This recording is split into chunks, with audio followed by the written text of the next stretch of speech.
No se asuste con lo que oiga a continuación. Es el eco del pasado cuando empezaron las emisiones de Radio Sefarad a finales de enero del 2004 y cuyos informativos semanales hemos reunido para revivir lo que entonces pasaba desde la perspectiva de nuestro tiempo.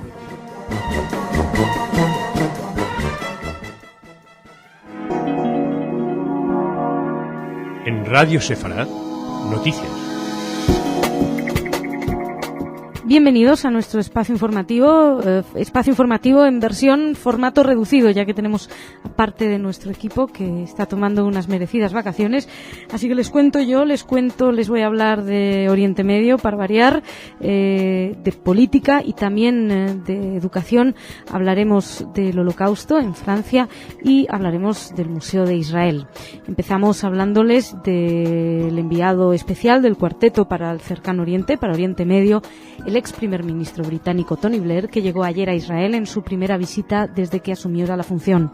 Tras una escala en Jordania, Blair aterrizó en Israel, donde tenía previsto reunirse con la ministra israelí de Exteriores, Tzipi Livni, y con el ministro de Defensa del Estado israelí, Ehud Barak. Después viajará a Cisjordania, donde en principio hoy se entrevistará con el presidente palestino Mahmoud Abbas en Ramallah. De vuelta en Jerusalén, posteriormente tiene previsto reunirse con Ehud Olmert. No se prevé que Blair visite la Franja de Gaza porque está en control de Hamas y esto ha molestado a Hamas. De hecho, el líder de Hamas, Mahmoud al-Zahar, advirtió que ignorar a Hamas le va a costar a Blair su credibilidad. Es curioso porque ninguno de ellos le había dado credibilidad cuando fue nombrado portavoz, enviado especial del cuarteto, pero ahora parece ser que si no se reúne con Hamas, menos credibilidad tendrá. Según dijo el portavoz del grupo, Fadi Bahroum, a varios periodistas en Gaza, excluir a Hamas de su misión significa que está excluyendo una gran parte del pueblo palestino. Blair, su principal función será apoyar en nombre del cuarteto que integran la ONU, la Unión Europea, Estados Unidos y Rusia la creación de instituciones palestinas. Hablando de otros terroristas que no son Hamas, los otros o unos de los otros, hablamos de Hezbollah. El líder, Hassan Nasrallah, aseguró que puede asestar un golpe contra cualquier objetivo en Israel. Hizo esas declaraciones en un fragmento de una entrevista que fue publicada ayer por el periódico sirio Al-Bahad, y la versión íntegra estaba prevista que se transmitiera ayer por Al Jazeera, ayer por la noche. Hezbollah confirmaba que el líder de Hezbollah confirmaba que el movimiento puede hacer frente a Israel en cualquier momento, aseguraba. De todos modos, las bravuconadas también forman parte de estos grupos. Medios israelíes comentaban que a un año de la guerra de julio entre Israel y este grupo terrorista, el potencial de cohetes de Hezbollah sigue siendo considerable, que alcanza más de 100.000 misiles capaces de volar hasta Tel Aviv, incluso más lejos todavía, decían. Israel, además, denunciaba ayer que Hezbollah está intentando colocar armas entre la población civil. Seguimos. Les hemos hablado ahora de terroristas. Vamos a hablar de otro tema que tiene que ver con la desconexión, con el descontento de algunos movimientos, de algunos grupos internos de Israel, y es que cientos de activistas israelíes de extrema derecha se atrincheraron ayer en el antiguo asentamiento de Homesh en Cisjordania, que es uno de los asentamientos que fue desalojado hace 2 años a la vez que Israel realizaba la desconexión, ya saben, la retirada de Gaza. La ocupación de Homesh empezó el domingo por la tarde. La policía desalojó rápidamente a los 200 jóvenes que volvieron de madrugada con refuerzos, de madrugada del lunes. Después de que las autoridades abandonaran el sitio, cientos de jóvenes regresaron y sentaron ahí las bases de una sinagoga, levantaron una torre para conmemorar los 2 años de la desconexión y de la evacuación de ese asentamiento y de otros asentamientos ubicados en Cisjordania. Como recordarán, el plan de desconexión fue liderado por Ariel Sharon, que en estos momentos sigue en coma todavía, y fue una evacuación unilateral que provocó muchas protestas por un lado y a la vez también fue visto por otros lados como un gesto muy abierto hacia permitir a los palestinos que gestionaran ellos mismos por lo menos parte de su territorio. Hoy ese territorio es Gaza y está en manos de Hamas y ya saben todos los problemas que ha habido. Más cosas. El Ministerio de Educación israelí ha permitido la difusión de un libro para escolares árabes donde se considera la perspectiva palestina sobre la creación del Estado de Israel en el 48, un acontecimiento que el texto considera como catastrófico para los palestinos por las pérdidas humanas y desplazamientos masivos causados por los combates que gestaron su fundación. La medida, adoptada por la ministra laborista Yul Tamir, supone el primer reconocimiento histórico del dolor experimentado por los palestinos, que recuerdan que llaman la Nakba el día de la tragedia este día, y que fue precedido de un conflicto que motivó el desplazamiento de 700.000 ciudadanos palestinos. El libro solo se va a distribuir por ahora entre los estudiantes árabes, porque de momento no se tiene previsto incluir la narrativa árabe en la formación de los alumnos judíos. Así lo explicaba la inspectora del Ministerio de Educación, Dalia Fenning. Hasta el momento, los estudios oficiales en Israel subrayaban el heroísmo de las fuerzas, pero no se hablaba de un exilio voluntario. Bueno, da la sensación de que Israel quiere también hacer un gran esfuerzo para intentar ver los otros, la mirada de los otros, que han visto los otros. Sería interesante que por ambas partes se hiciera este acercamiento. Y no solamente ahí, porque la verdad es que esto es ejemplar. No muchos países van a gloriarse de intentar ver la visión, como decíamos, de los otros. Cambiamos radicalmente de lugar. Vamos a hablarles de Oriente Medio. No de Oriente Medio, vamos a hablarles de la Shoah. El primer ministro francés, François Fillon, exhortó el domingo a los jóvenes de su país a que no olviden la falta indeleble de los franceses que colaboraron en el Holocausto. En un discurso que tuvo lugar con motivo de la conmemoración de la redada de 13.152 judíos de París, efectuada entre los días 16 y 17 de julio de 1942, Fillon pidió a los jóvenes que no olviden nunca la falta plena e indeleble que ensució a los responsables del gobierno de Vichy, a los funcionarios y a los colaboradores de aquellas detenciones. En aquella operación policial, que es conocida como la redada de Belleville, más de 8.000 de esas personas fueron concentradas en el velódromo de invierno de París durante varios días antes de ser trasladadas al campo de Drancy, desde donde salían para los campos de exterminio de Alemania y de Polonia. Según explica el primer ministro francés en el aniversario de la redada de Belleville, 65 años hace ya, no nos hemos curado y no nos podremos curar jamás del Holocausto, dijo. En la glorieta de los mártires judíos, en el distrito 15 de París, y en presencia de personalidades políticas, de supervivientes de aquella redada, Fillon precisó a la juventud francesa que, al pedirles que no olviden, no quiere mortificarles. Su intención es prevenirles frente a los horrores y tratar de mantener el culto a la verdad. Así lo explicó. Dijo, no se trata de condenar a toda Francia, que sería injusto, sino exigirle lo mejor. También rindió homenaje a la valentía del expresidente francés, de Jacques Chirac, que fue el primer presidente francés en reconocer la responsabilidad de Francia, del Estado francés, en la deportación de los judíos. Ya también un día antes, el presidente francés, el viernes, Nicolas Sarkozy realizó una visita al Memorial del Holocausto de París y explicó a la prensa al término de su visita, que es la primera que hace este memorial ubicado en el barrio del Marais, de la capital francesa, que había querido subrayar que no se puede y no se debe olvidar la deportación desde Francia de los judíos, de los que, por cierto, los franceses, alrededor 2.500 sobrevivieron de los 76.000 judíos que fueron expulsados. Como ven, tanto Israel como Francia hacen un análisis, un intento y un esfuerzo a nivel educativo de entender cuáles son sus responsabilidades en la historia de los demás. Bueno, más cosas. Terminamos esta primera parte del informativo hablándoles del Museo de Israel, que anunció la semana pasada la presentación de un fragmento de un rollo en hebreo extremadamente raro y que nunca antes había sido exhibido, de la época conocida como la Era Silenciosa, que va del periodo de 600 años, desde el siglo III al siglo VIII de la Era Común, del cual casi no han sobrevivido manuscritos en hebreo ningunos. Es un fragmento que data del siglo VII-VIII y se cree que formaba parte de la Genizá del Cairo, que es un gran depósito de manuscritos medievales judíos que fueron descubiertos en la sinagoga Ben Ezra del Cairo en el siglo XIV. El manuscrito es un fragmento de un rollo de la Torá, del Éxodo, y que incluye la canción del mar, que es reconocida ampliamente como uno de los más bellos ejemplos de la poesía bíblica. La canción celebra el cruce de los judíos por el Mar Rojo, alaba al Todopoderoso por derrotar a sus enemigos y anticipa su llegada a la tierra prometida. Es único en su género en términos de significado histórico y literario, así lo explicaron James Snyder, Anne y Jerome Fisher, que son quienes se encargan de esto. Bueno, Y me voy ahora a hablar con Jorge. Vamos a hablar de cultura. Jorge, vienes a hacerme compañía. Me siento muy sola en esta primera parte. Sí, aquí haciendo un poco de Jordi, un poco de Irit, un poco de yo. Un poco de todo. Bueno, cuéntame. Bueno, vamos a empezar por una noticia triste, pero que es importante. Hace poco, el 25 de mayo, en Revistas en la Red hablamos de el rabino ateo, judaísmo más allá de Dios, se llamaba el artículo. Hablábamos de Rabbi Sherwin Wine, un rabino que había fundado la congregación del judaísmo humanístico o humanista, una especie de judaísmo ateo que a partir de los finales de los años 60 se había establecido en Estados Unidos con fuerza y que hoy día cuenta con 40.000 seguidores. Pues este rabino Sherwin Wine se ha matado en un accidente de coche el sábado pasado, el día 21, en Essaouira, en Marruecos, donde estaba de vacaciones.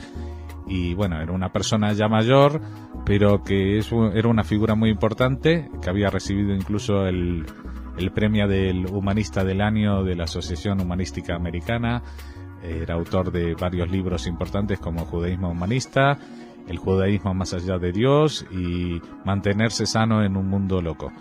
Así que nuestras condolencias para su familia y más que nada para los seguidores de esta corriente. Pasemos a algo completamente distinto. En Israel el miércoles 25 y el jueves 26 se va a desarrollar una especie de festival judío funky que empezará en Jerusalén y acaba el día siguiente en Tel Aviv. En Jerusalén es en el Beit Abihai y en Tel Aviv en el Club Levontin 7. Y bueno, aquí hay una mezcla bastante interesante porque hay, por un lado, cabaret tipo alemán, rock en yiddish, funk judío y música klezmer, todo mezclado, ahí con repertorios cantados en yiddish, en ruso, en alemán, en inglés, francés y por supuesto en hebreo.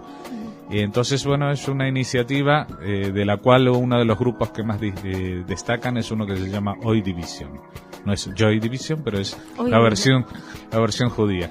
Aparte de un cantante ruso que es muy especial, que se llama Psy Korolenko, el artista de cabaret alemán Daniel Kahn, un DJ británico llamado Lemes Lovas del grupo Oy Baboy, y dos bandas israelíes, el trío Carpión y la mencionada Hoy Division. Y bueno, vamos a otra cosa que tiene que ver con el baile, pero con bailes tradicionales. El primer récord árabe-israelí en ingresar en el libro Guinness. Y ustedes se preguntarán en qué, pues en haber hecho la cadena de Defka más larga del mundo. El Defka es un baile muy tradicional de todo el este del Mediterráneo, del Medio Oriente, Líbano, Jordania, Siria, Irak, Turquía, incluso los judíos orientales también lo bailan. El antiguo récord lo tenían en Toronto hace varios años, que eran 1.700 bailarines, y aquí han llegado a 2.473 y han venido desde todos los pueblos árabes de Israel, desde el Negev, desde la frontera del Líbano, y han creado una cadena muy enorme en la ciudad de Acre, en Akko, al norte de Israel, cerca del Líbano, y bailaron durante 7 minutos y bueno, voy a entrar en el Guinness. En el Guinness. Y una cosa más que a mí me interesa muchísimo, que es un libro que si bien se publicó en diciembre del 2006, pero que ahora es cuando empiezan a salir las críticas, y se llama La novia judía, El amor judío de Mussolini, del fascismo al exilio. Está editado por la editorial Lumière y su autor es Daniel Goodman. Daniel Goodman nació en Buenos Aires en el 70, es periodista y abogado, trabaja en Clarín, ha obtenido varios premios y tiene anteriormente un libro que se llama Tacuara, Historia de la Primera Guerrilla Urbana Argentina. Bueno, este libro habla que en noviembre de 1938, cuando Benito Mussolini lanzó una campaña antisemita inspirada por sus aliados nazis y que llevó a la expulsión de muchos judíos o a la marginación de muchos judíos de la sociedad italiana, entre ellos estaba una mujer culta y refinada, crítica de arte, que había sido amante del duce durante cerca de 20 años, además de su biógrafa. Se llamaba Margherita Serfati, era hija de una rica familia judía de Venecia y la mujer más poderosa de la Italia fascista hasta entonces.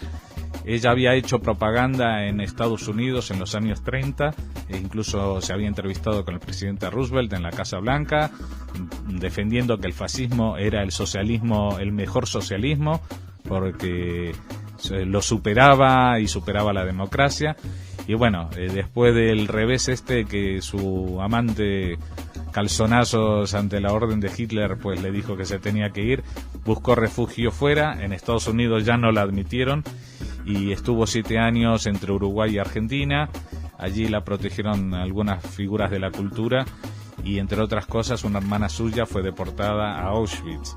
Es un libro que retrata el clima de aquellos años y el drama de una época y en una historia personal y apasionante que rescata del olvido. También qué visión de política esta mujer, ¿no? Sí, bueno, ella había sido amiga de... No te olvides que Mussolini en los años 10, o sea, cuando se acabó la Primera Guerra Mundial, el partido fascista había nacido como una sección dentro del Partido Socialista. Sí, sí. Y que hubo ahí una trifulca muy conocida entre, por ejemplo, Toscanini contra Mussolini, y que se le lanzaron ahí contra el director Toscanini. ¿Ah, sí? Sí, porque él era como de los que se separaron del fascismo porque vieron que tomaba ese rumbo. Iba para un lado que no era muy apetitoso. Iba para ese lado, pero bueno, eso también retrata. Y bueno, esto se enmarca dentro de las últimas noticias de parientes cercanos y lejanos judíos de los nazis y sus amigos, ¿no? Entre la nuera de Bin Laden, sí. El abuelo de Hitler y el abuelo de Hitler. Es verdad, el abuelo de Hitler dice, no una abuela. No, seguro. Por eso la madre. Lo que pasa es que la madre era hija ilegítima de un judío que no la reconoció y por eso le inculcó tanta pero yo también he leído que se lo inculcaron porque un judío le dijo que no le gustaba un cuadro suyo, es decir, luego nos ponemos a buscar todo y tiene que salir judío por ahí. No. Bueno, de todas maneras, mañana en Revistas en la Red seguiremos comentando el tema, porque como se acaba el tema, los derechos de autor de Mein Kampf, vamos a hablar del tema. Es verdad. Si te parece, lo dejamos aquí. Lo dejamos aquí. Seguiremos discutiendo y debatiendo estos temas en el próximo. Porque tú no me dejas esta semana, ¿verdad? No. Yo aquí tengo que mantenerlo.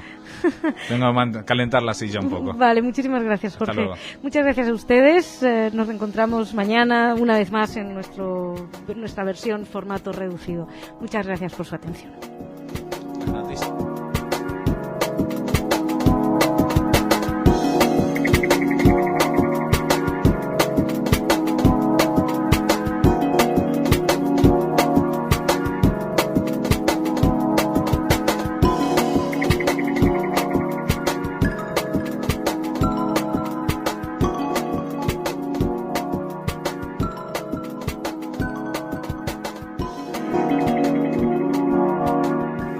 Radio Sefarad, noticias.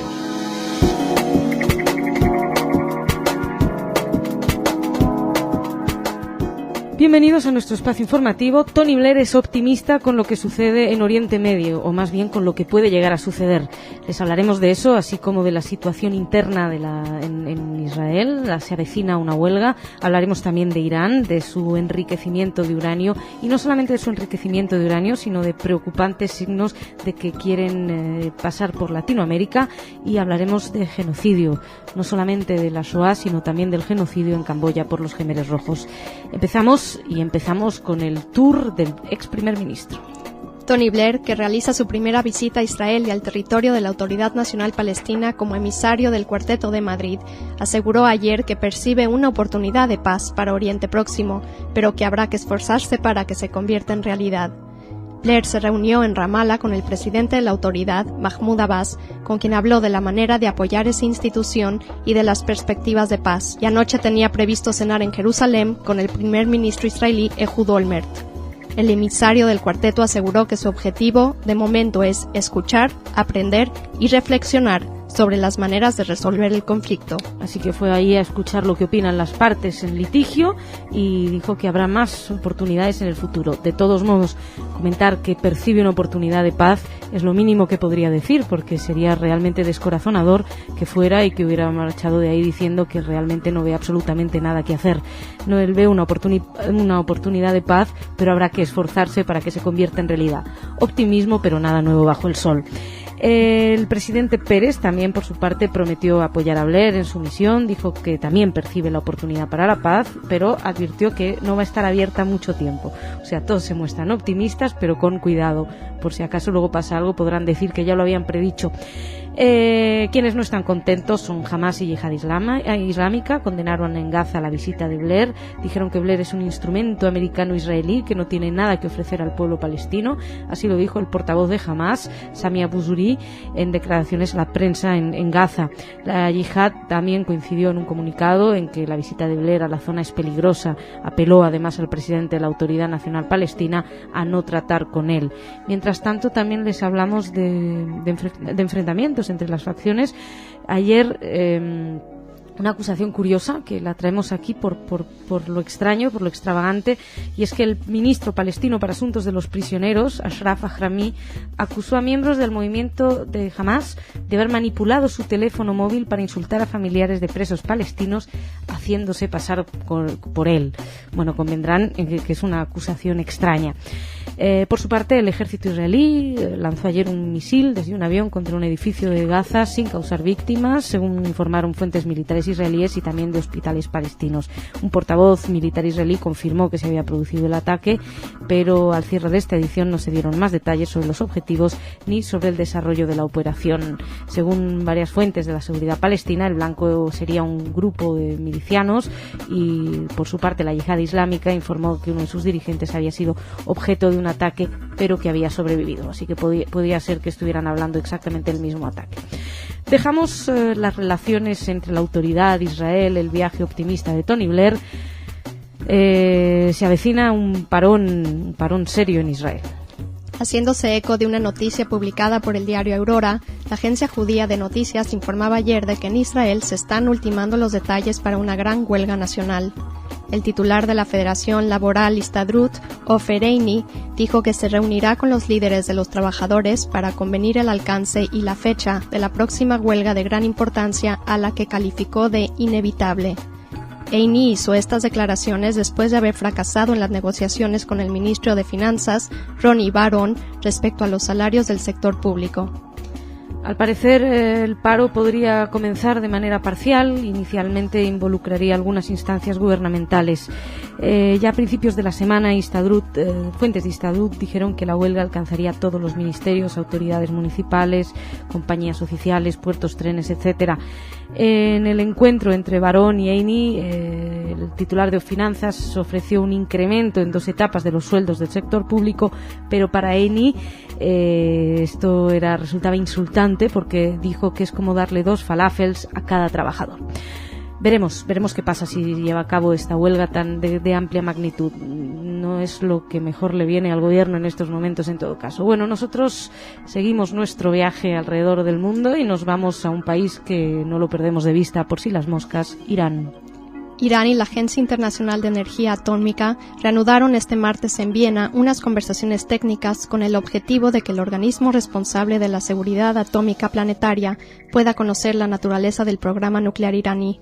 Según la agencia internacional, esas negociaciones tienen como fin una mejor evaluación de la naturaleza puramente pacífica, como afirma Teherán, o también militar, como temen los países occidentales e Israel, del programa nuclear iraní. France Press detallaba ayer que la delegación iraní está encabezada por Javad Vaidi, ayudante del jefe de los negociadores del caso nuclear iraní, Ali Larijani, y el embajador de Irán ante la agencia, Ali Ashar Soltaneh. Había previsto una conferencia de prensa sobre las discusiones destinadas a establecer un plan de acción sobre las modalidades para resolver los temas pendientes sobre el programa nuclear de Irán en el pasado. Así se especificó en un comunicado.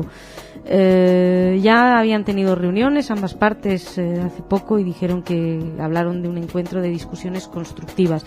Lo cierto es que esto parece seguir hablando siempre de lo mismo, y no parece que la mala voluntad de Irán esconda demasiadas buenas intenciones con su armamento nuclear o su energía nuclear.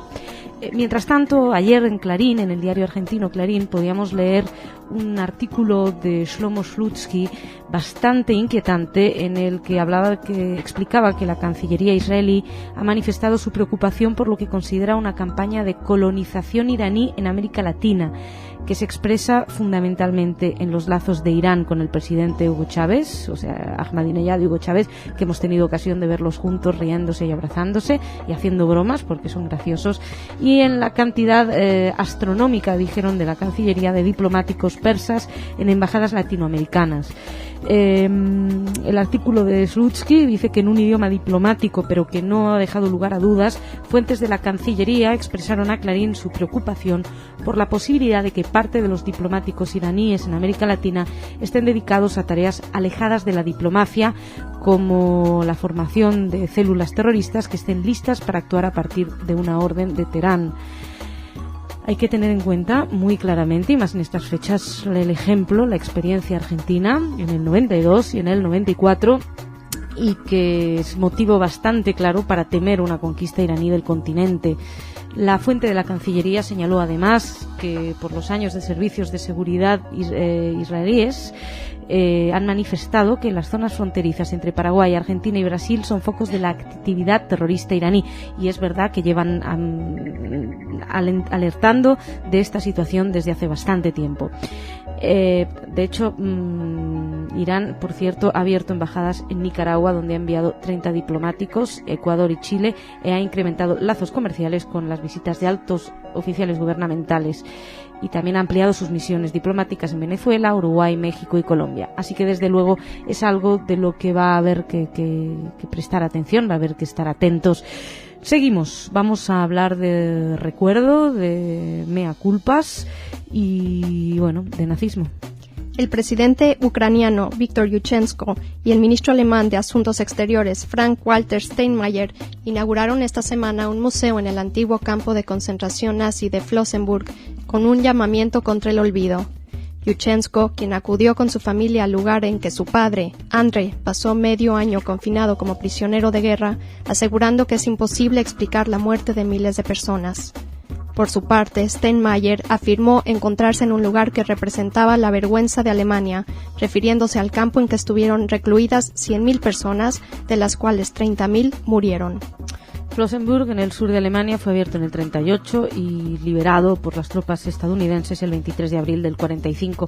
Se trata del último de los campos de los antiguos campos de concentración en el que se ha abierto un centro de documentación para recordar lo ocurrido durante el Tercer Reich. Hasta 1990, el lugar apenas era conocido, y aunque ya en el 46 se había erigido ahí un monumento en memoria a las víctimas del nazismo, durante décadas se lo consideró como un mero cementerio. Ahora se ha convertido pues en museo con una exposición permanente que va a documentar el destino de quienes estuvieron confinados allí. Yushchenko, en su presencia en la inauguración del museo, dijo que lo importante es que la historia no se repita. Bueno, la noticia que les leemos a continuación es posterior y demuestra que no aprendemos. La única sobreviviente femenina de Tuol Sleng, el mayor centro de detención y torturas del régimen de los Jemeres Rojos en Camboya, rompió ayer su silencio y ofreció un dramático testimonio que será vital en el juicio contra sus ex líderes. Casi 3 décadas después de vivir el horror en manos de sus verdugos, Chin Mat, de 49 años, relató en una rueda de prensa su paso por aquella escuela pública de la capital, Phnom Penh, que los Jemeres Rojos convirtieron en su principal matadero de personas. Mat es la única mujer de las 8 personas de las que se sabe pudieron salir con vida de la cárcel secreta creada por la cúpula del régimen y su líder, Pol Pot, que era conocida como S-21 en los documentos oficiales encontrados tras el genocidio. Y sus recuerdos son espeluznantes, como pueden imaginar. De hecho, ella intentó, durante muchos años, negó haber estado ahí, tal vez por miedo, tal vez por intentar evitar el recuerdo. El testimonio va a ser vital en el juicio, que está siendo auspiciado por la ONU, porque se acusa especialmente al exdirector de la prisión, Kang Kech Yeu, que era Duch, detenido en espera de la orden de procesamiento de las cámaras extraordinarias en los tribunales de Camboya, que es el órgano que va a supervisar todo el proceso. Mach explicó que Duch nunca se había dirigido directamente a ella, pero que presenció los interrogatorios y, bueno, les ahorro la explicación de lo que eran esos interrogatorios. El Centro de Documentación de Camboya ha confirmado que los documentos recuperados de la cárcel del campo muestran que Matt estuvo ahí unas 2 semanas, y a pesar de que ella lo hubiera negado, como les decía al principio.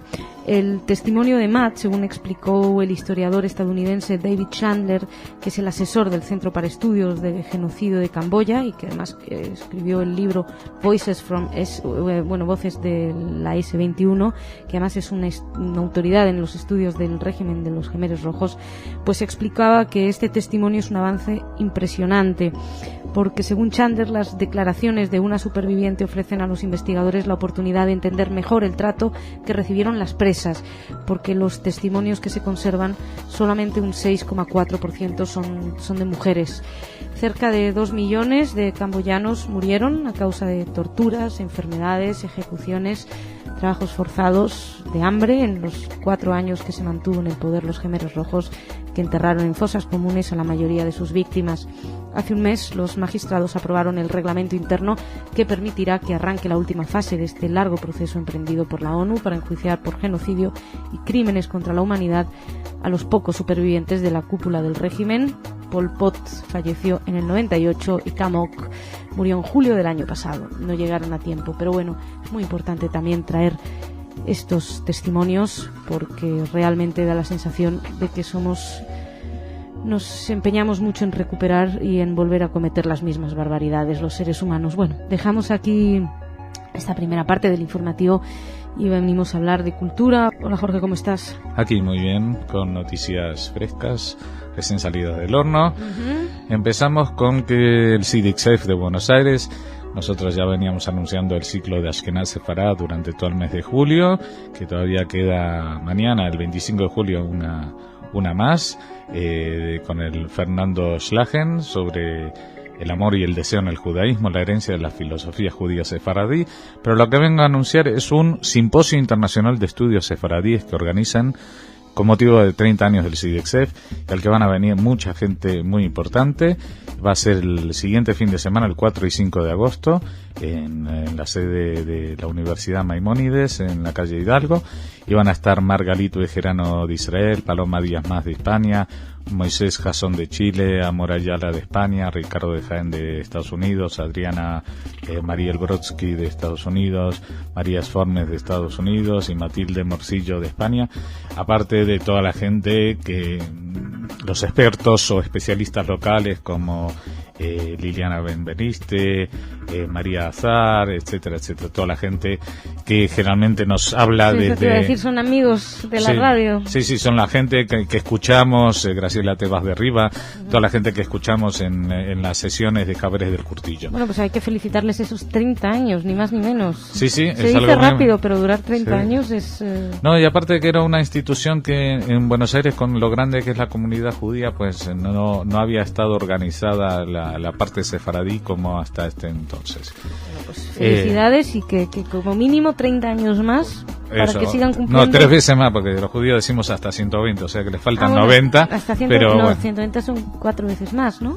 120 menos 30. Sí, bueno, no voy a entrar en cálculos. Luego, pero bueno, que muchas en la felicidades. sección de matemáticas lo estudiaremos. Pero siguiendo con Argentina, vamos a anunciar que el martes 31 de julio a las 8 de la noche en el auditorio de la AMIA, que está en el mismo sitio famoso donde estuvo la AMIA, en Pasteur 633, dentro del 7º ciclo de música de cámara, estará Eleanora Nogalberti, una cantante de música sefaradí que es muy conocida en España, y actuará junto al pianista José Antonio García Cid y el intérprete de darbuka Néstor Ricardo Harari, y con comentarios previos de Armando Rapallo. Y no solamente hará música sefaradí, también repertorio de comedia musical y de compositores argentinos. ¿Comedia musical? Sí, igual hasta cantan algún Sondheim de los tuyos. No conozco ya a este señor, a Sondheim. Este señor, a don Estefan. Bueno, y alguna noticia importante es que el Museo Judío de Ámsterdam el llamado Museo Histórico Judío de Ámsterdam, que es el más importante de toda Holanda, a partir del 19 de octubre y hasta febrero, el 10 de febrero del 2008, va a ser una exposición sobre los artistas judíos, los pintores judíos de la era stalinista. Y esto es muy muy interesante porque esto cubre el periodo más o menos 1910 a 1940, o sea, justo hasta el 1910. De 1910 desde el... Muy estalinista en 1910. No, pero digamos es la era desde la revolución hasta las purgas estalinistas, porque ahí se acabó el arte judío y los artistas judíos. Y los artistas y judíos. El arte. Y todo lo demás. Y entonces van a haber nombres famosos como El Lissitzky o Isaac Brodsky, pero también otros menos conocidos como Nathan Altman, Alexander Lavas o Alexander Tischler, y con mucha variedad de tendencia, porque en este periodo de 30 años pues es donde más tendencias vanguardistas surgieron, desde el cubismo de Robert Falk al suprematismo de Ilya Chasnik, el realismo socialista de Evgeny Katzman o el no conformismo de Salomón Nikritin.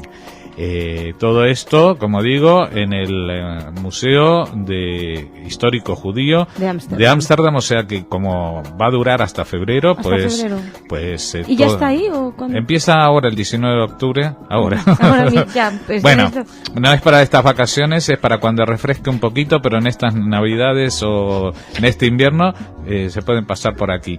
Y una noticia que me has pasado tú, tengo que confesarlo, y que a pesar de que no es judío, bueno, vamos a hablar de él porque su madre fue estuvo en un campo. Estuvo en un campo de concentración, es un alemán de estos que siguieron fieles a sus ideas bajo el nazismo. George Tabori, uno de los más destacados directores y autores teatrales alemanes, murió a los 93 años, que ya era bueno, no por su carrera, pero que sí. Bueno, el tema central de sus obras siempre fue el fascismo, pero tratado con humor negro, y aparte de como autor teatral era muy conocido como director, entre otras cosas, por ejemplo, El Madre Coraje de Bertolt Brecht, que no solamente llevó a los escenarios, sino también hizo una versión fílmica contando, ubicándolo en Hungría bajo el terror nazi, etcétera, etcétera. Así que nuestro recuerdo a George Tabori. Pues muchas gracias, Jorge. Cerramos el informativo y hasta mañana. Hasta mañana. Muchas gracias a ustedes. Mañana más.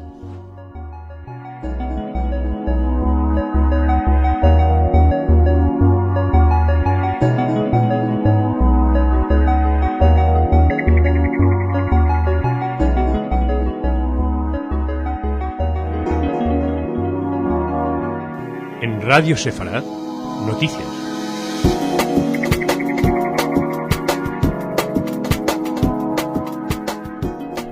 Bienvenidos a nuestro espacio informativo. Según el presidente de Israel, Simón Peres, en la región, en Oriente Medio, soplan vientos de paz. Ojalá sea así.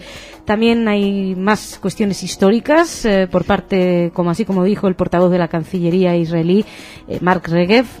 La visita de la Liga Árabe a Israel es histórica. Pues tuvo lugar ayer. Más cosas de las que les hablaremos: de terrorismo yihadista en España.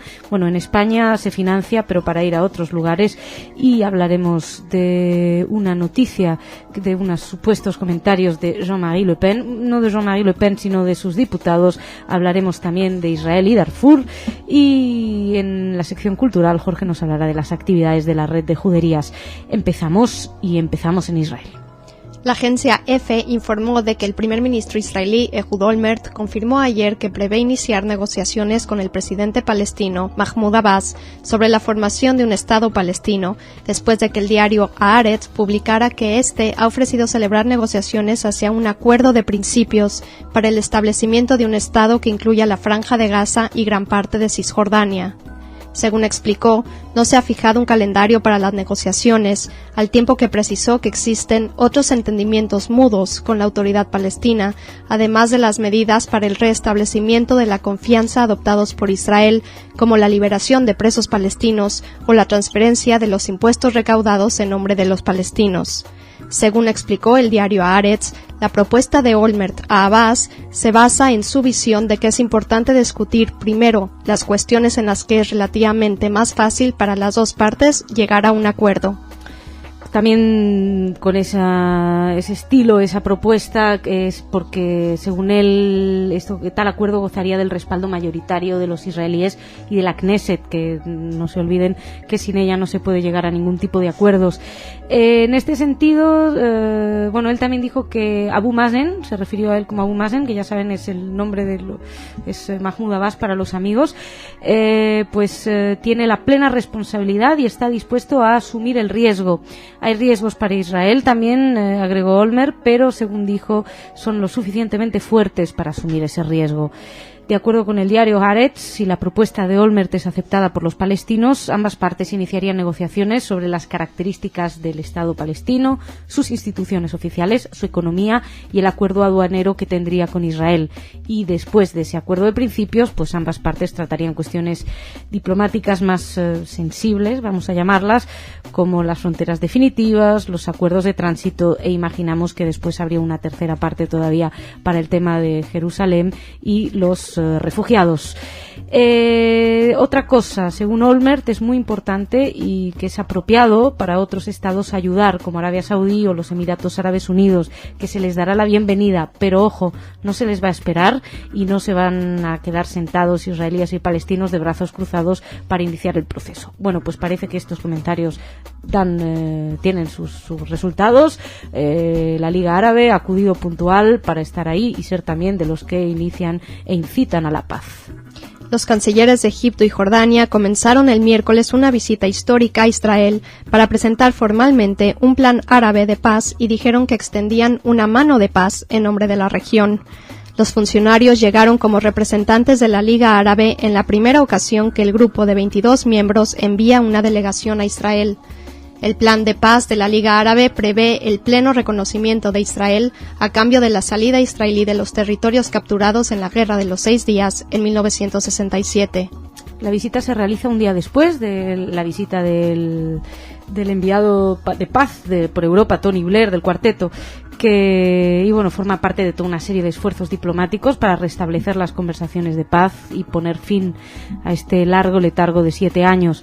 Egipto y Jordania, como saben, ya tienen tratados de paz con Israel y han enviado ellos a los líderes ya en ocasiones anteriores, pero jamás lo habían hecho en nombre de la Liga Árabe, y eso es probablemente lo más destacable de esta visita.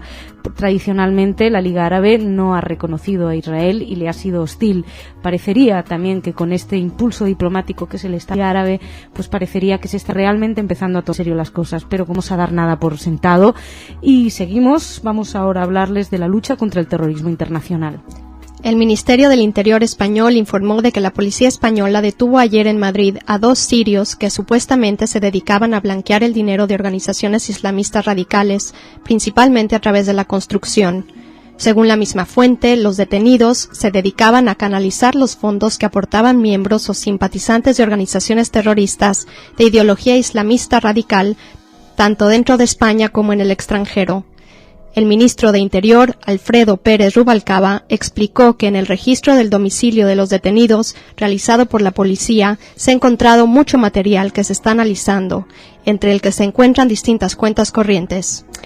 Alfredo Pérez Rubalcaba reveló también que los detenidos contaban con 700.000 euros distribuidos en diferentes cuentas de varios países y que lo iban blanqueando a través del mercado inmobiliario.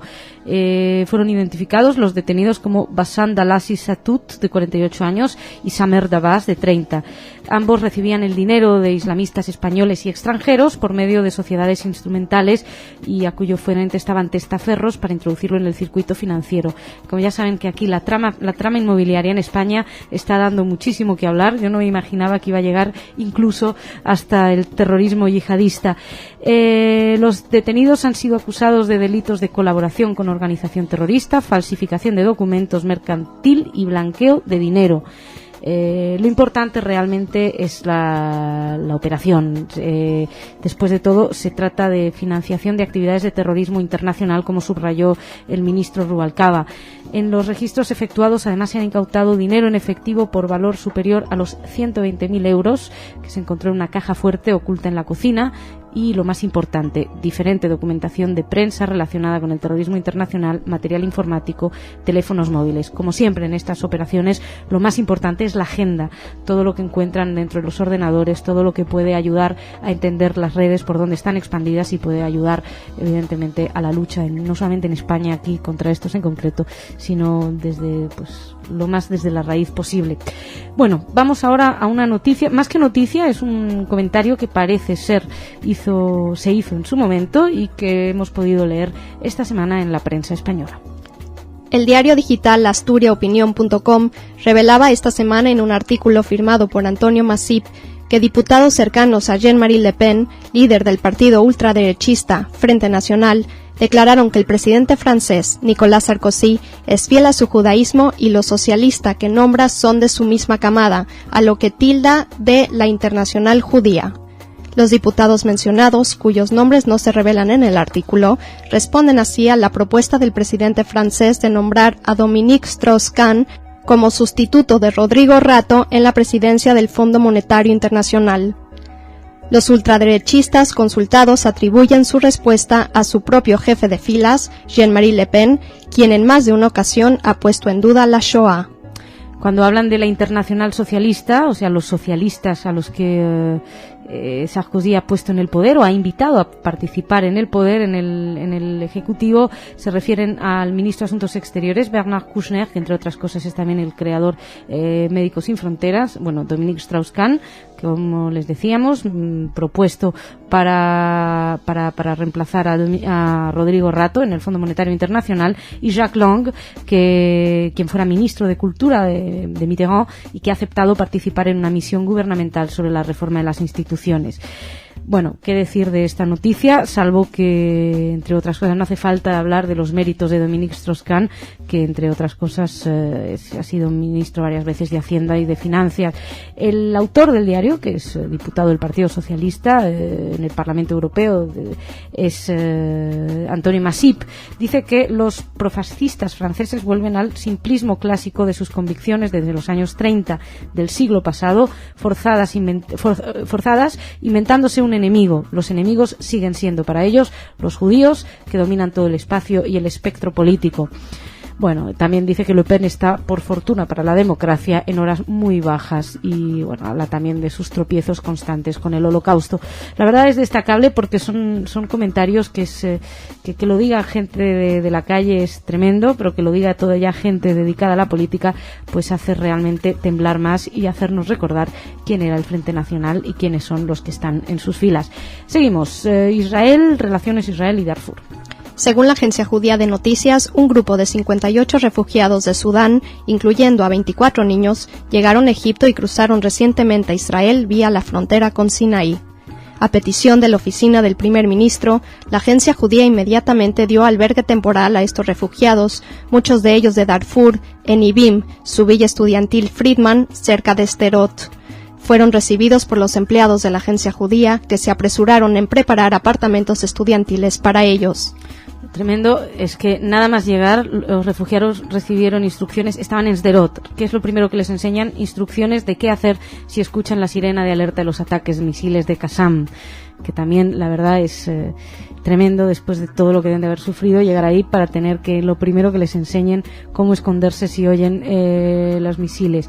Bueno, se les dio comida, todas las necesidades también de comida y de vivienda fueron cubiertas, además miembros del personal han comprado materiales sanitarios, pues también tengan en cuenta que había bebés, pues había que comprar pañales, etcétera.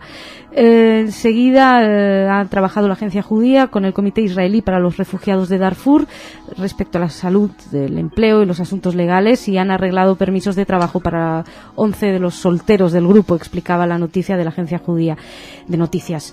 Y el miércoles los doctores de la organización Doctores Sin Frontera fueron a Ibin con estudiantes de medicina de la Universidad de Tel Aviv a revisar a los refugiados y para ver cómo se encontraban. Y dejamos aquí esta primera parte del informativo y vamos ahora a hablar de la agenda de la red de juderías. ¿No es así, Jorge? Sí, como siempre, con noticias frescas, pero aparte de que ahora en el verano, tú sabes que se intensifica la labor de la red de juderías, porque recibe muchas visitas, y aparte se aproxima la Jornada Europea de la Cultura Judía.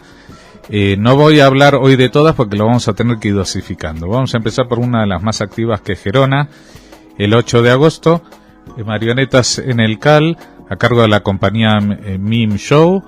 El 22 de agosto, cuentos, leyendas y tradiciones en el patio del Centro Bonastruc Saporta, a cargo del grupo Va de Contes. El 1 de agosto, taller de música para niños y niñas pequeñas de 6 a 12. Y el 29 de agosto, taller de letras a cargo del grupo Va de Contes. Eso respecto a las actividades infantiles. Noches de música. El 2 de agosto se estrena en Gerona el nuevo disco Tierra de Jueus de Rosa Zaragoza, una vieja conocida de todos los judíos españoles. No es tan vieja. Digo, conocida hace mucho, especialmente de lo que es el judaísmo catalán.